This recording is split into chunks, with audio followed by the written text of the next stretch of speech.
ইরানের নিজস্ব প্রযুক্তিতেই ব্যালিস্টিক ক্ষেপণাস্ত্র তৈরিতে বাধা হয়ে দাঁড়িয়েছে যুক্তরাষ্ট্র। বুধবার তেহরানের বিরুদ্ধে নতুন করে নিষেধাজ্ঞা আরোপ করেছে ওয়াশিংটন।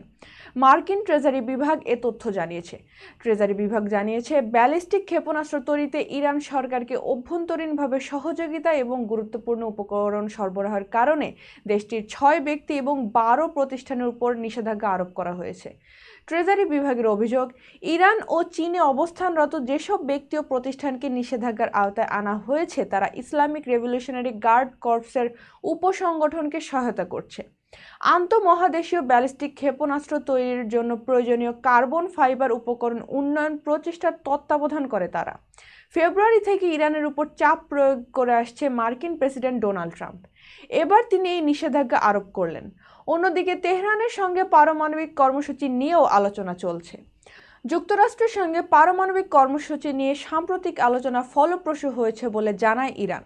তবে এর মধ্যে যদি কোনো নিষেধাজ্ঞা আরোপ করা হয় তাহলে সমঝোতার ক্ষেত্রে তা গ্রহণযোগ্য হবে না বলে জানিয়েছে তেহরান।